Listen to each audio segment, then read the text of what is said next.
Hello. Thank you for joining me. My name is Raven Willis. I am with New Millennia Legal Resources. And if you are watching this from my YouTube channel, definitely check out my group that is on Facebook. It's just called Free Legal Resources. And if you guys are watching from my Free Legal Resources group, then make sure you check out my YouTube channel. So I wanted to really quickly, I say really quickly, but it might take me a little bit to get through this, but I wanted to walk through a contract and hopefully share some tips with you guys as you are writing and reviewing your own contract. I just wanted to, again, just show you some areas to focus on and share with you things that pop up in my head as I am reviewing contracts like this. Now, if you guys need support from a lawyer, then definitely contact me. However, please do not take this as legal advice. This is again, a very general type of walkthrough. This should not be construed as legal advice. This is 100% for educational and informational purposes only. So please do not take this and run with it and go do your own thing and then say, well, Raven told me to do it. So no, that is not the case. This is, again, just to kind of give you guys an idea of what I think about as I go through contracts like this, and then hopefully it'll help you to kind of think about these things as well. So let us get started. This particular contract is actually a wedding efficient, I hope I said that right, contract. And the reason why I chose this one is because I felt that it's a professional type of services contract, and a lot of the points that I'm going to give you are going to be applicable to a large number of service agreements. And so this one, it just so happens to be like a wedding efficient. However, this can apply, things that I'm probably going to share are going to be able to apply to a large number of services, not just wedding officiants, but, independent contractors, consultants, coaches, things like that. So let's get started. At the beginning, the part that's up here is more kind of like a preamble. So, it's not quite as, I don't want to say it's not quite as important, because everything in a contract is going to be important. However, a lot of the meat of what's going to go into a contract is not necessarily going to be up here. There's information that does need to go there, like the names of the parties and things like that. But aside from that, the meat of it is going to be down here at the bottom. So I'm not going to go through what's listed at the top. So here, it talks about, the wedding officiant is going to provide services, and this is great. Down here, it talks about fees for services are as follows. This is good. Here, I noticed that it says the fees are non-refundable. So the first thing I think of when I say, okay, the fees are non-refundable, I always like to see that non-refundable verbiage tied to something that makes sense for it not to be refundable. You get what I'm saying? So for instance, if you have a service where, you won't be providing anything for, a certain number of months or weeks or days or whatever, you still need to be able to tie that non-refundable clause to something that you may be doing right now. So a little bit further down, I see where it says a non-refundable booking fee.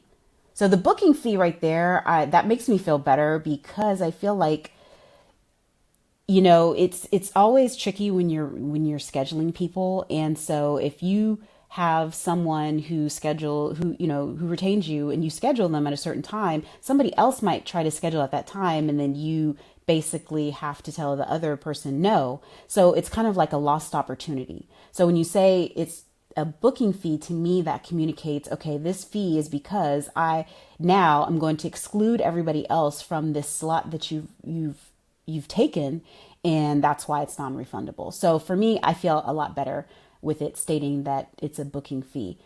I think that, even adding more verbiage that expands on that a little bit, maybe just like a sentence, would make me feel even better. But again, I think I like that part of it. Let's see. And then there's a fee for depending on how many miles. I have nothing bad to say about that. So here, okay, it says the payment terms. I like the fact that it has payment terms in there. Venmo, Cash App. I don't love Venmo and Cash App, only because as a seller, you will not be able to, your recourse is going to be very limited under Venmo and Cash App. And then also, if you're the buyer, your recourse is going to be very limited to Venmo and Cash App. I think of Venmo and Cash App as paying somebody in cash. And so it's going to be really difficult if, I'm speaking from the client standpoint, to get any type of money back if you pay, via Venmo or Cash App. And plus, I'm not 100% sure that Venmo and Cash App allow business transactions to happen on their platform. So that's another reason why, they're not my favorite. Again, it's just like paying somebody cash. And not to say that it's illegal. It's not necessarily illegal. It's just, again, I just feel like there are just better ways to do it. No checks will be accepted. I totally understand that because I don't accept checks either. Let's see. The balance of the selected service will be due no later than 14 calendar days. Failure to pay the selected service amount in full when due will immediately release the officiant from providing any and all services. I like that. I like that early termination clause right there. I feel like I would also I would like to see that like in its own section, like a termination section. They agree that they must obtain a marriage license. I really like this right here because that's what we call a condition precedent. So this is a very essential thing that has to take place before the ceremony can happen. And if there are any conditions precedent that have to take place, regardless of what it is that you do, absolutely it needs to go in there. So I think, I really like the fact that it's in there. In the unlikely event that the officiant is unable to perform the ceremony for whatever reason, the officiant will provide a 100% refund of any monies paid. So,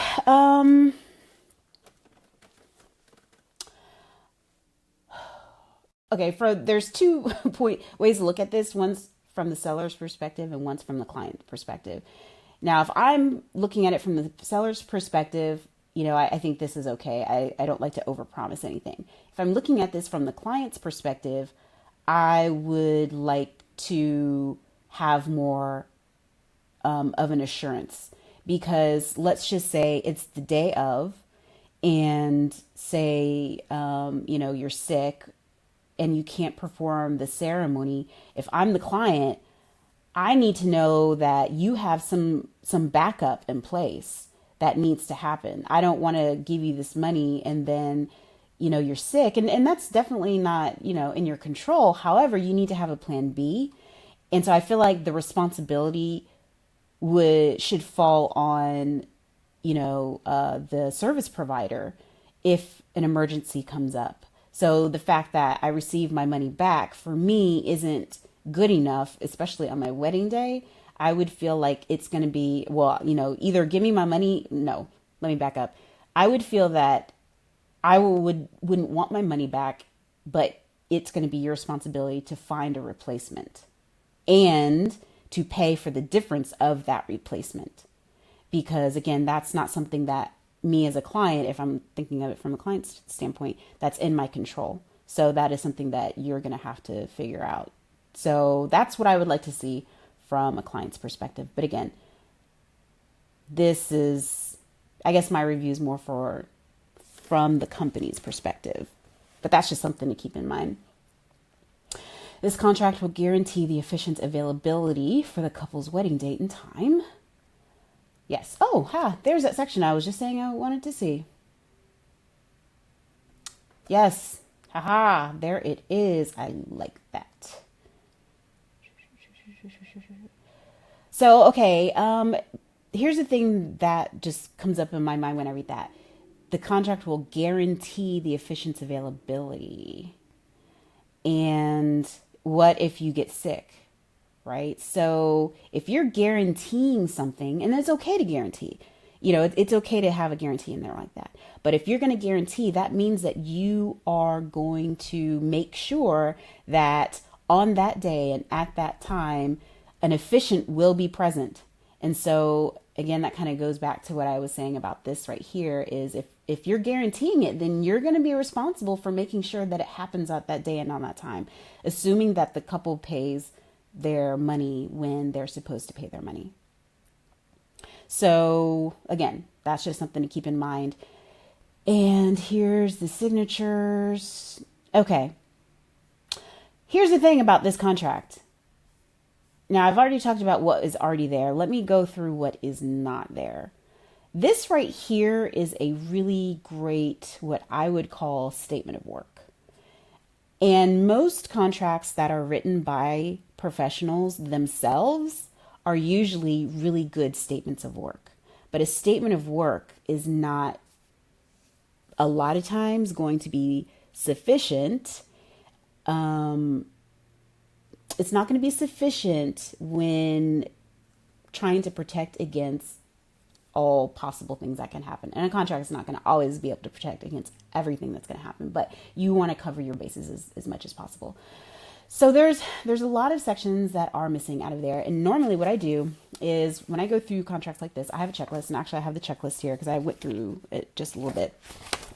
You guys can't read it, but in this checklist I have, and it's backwards, I have 3 pages of points,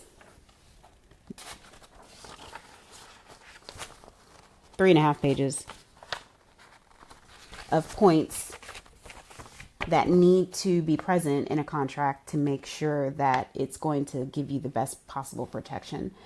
And actually, if you are not a member of the site, then I would wholeheartedly recommend that you join, because this checklist right here is actually one of our downloads that we have available for our members.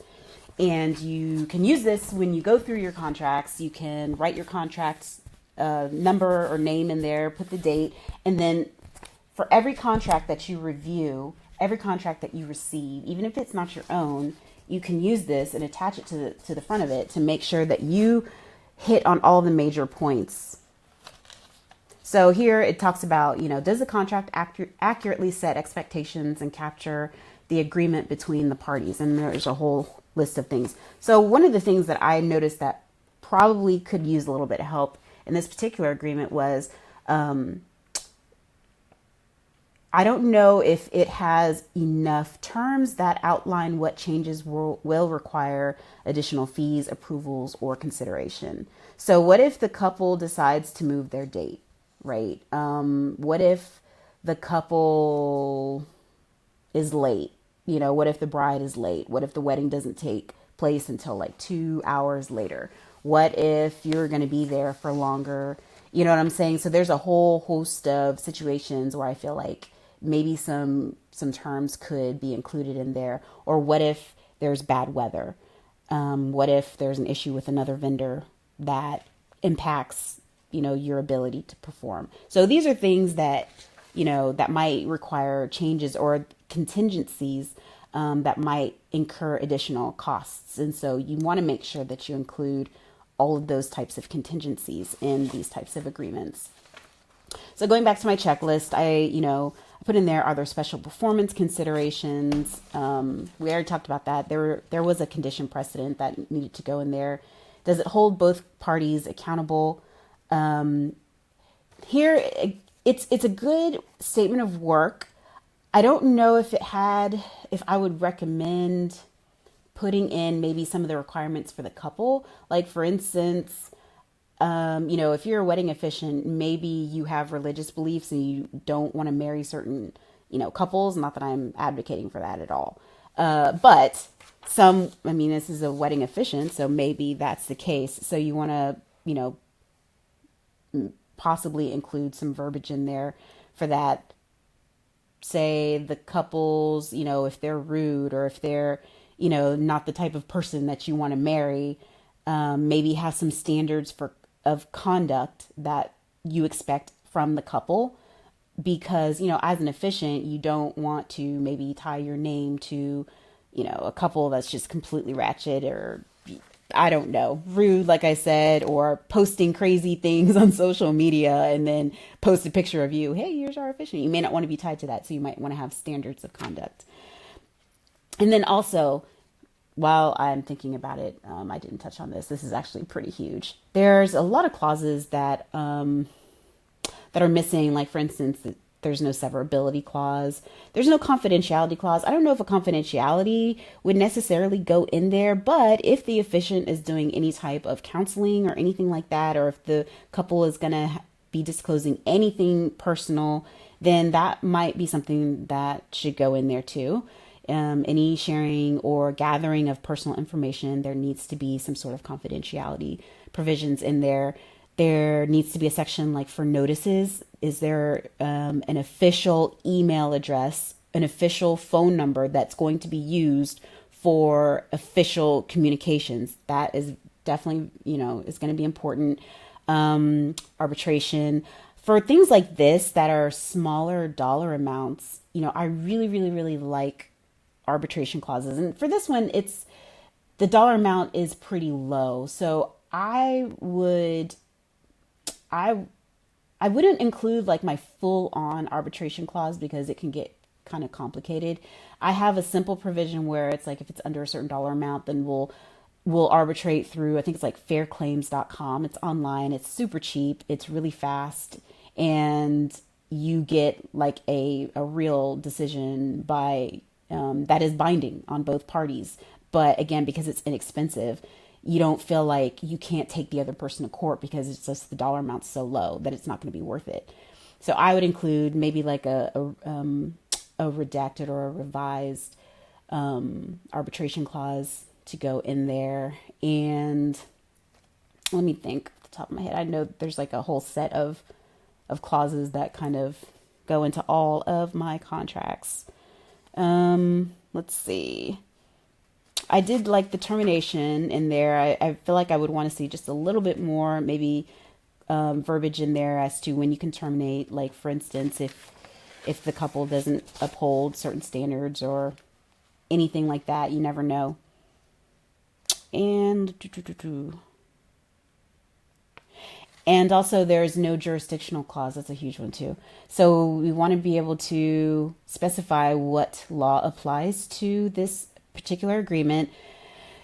It's if both of the parties reside in the same state, then it's going to be that state. If both parties reside in the same state and county, it's probably going to be that county. It's not going to be as important. However, if you're going to be officiating like a wedding that's going to be in a different state, well, you probably won't be doing it in a different state because you're licensed in one state. Who knows? You never know. You might be doing it in a different state. You might have a license in multiple states. But even if you're doing it in the same state, you still want to include verbiage for jurisdiction being your county or your town or your city, versus even if it's in the same state, like Texas. I'm in Texas. It's a huge state. So if somebody's in Austin or somebody's in Houston, that's like, that's going to take me forever to get there. So, specifying, okay, if there is a dispute, then here we have to arbitrate. And if we have to appear in person, then it's going to be limited to, my city, my town, my county, or whatever. And on top of that, we just want to make sure that you understand that the laws of Texas will be applied. So it's two things: the governing law and then jurisdiction. Venue. Sorry. Jurisdiction and venue. The governing law is like jurisdiction. The venue is where it actually is going to be adjudicated and location-wise. So I think that's it for right now. Again, this is kind of an overview. Now, normally when I review these types of contracts, I take longer than however long this video has been. I'm not really sure. But hopefully this gives you kind of a roadmap to what you should be thinking about. Again, it's not going to have everything, but it will kind of get you. It will get you closer. I won't even say it'll get you there. It'll get you closer. And if you guys are using contracts like this repeatedly, the same contract in your business repeatedly, I would highly encourage you to just go ahead and have a lawyer review it and give it a once over. I think the best way is to get the contract as good as you think you can and then hand it over to a lawyer. And that's normally what's going to save you the most money. Now, that's assuming you have time. Now, if you don't have any time, but you have money, then it's better just to hand it to a lawyer and say, do it for me. But if you have the time and you don't have the money, then get it to where you think it's like absolutely perfect. Get it the best that you can. And then also, turn it over to them. And make sure you join the New Millennia Legal Resources site and pick up this checklist right here. Because again, this is going to help you. This is ideal. Even if you're not a lawyer, at least this checklist will give you, the major points that your contract should be hitting on. So this helps me. I use it myself. I created this. I use it all the time when I'm reviewing contracts. And I'm always updating it. So it's always fresh. All right. Well, thank you so much for watching. I hope this was helpful. You guys give me some feedback. Let me know if you liked it, if you want to see more of these types of videos. Give it a thumbs up. And if you're on YouTube, I guess give it a thumbs up on YouTube too. All right. Thank you guys.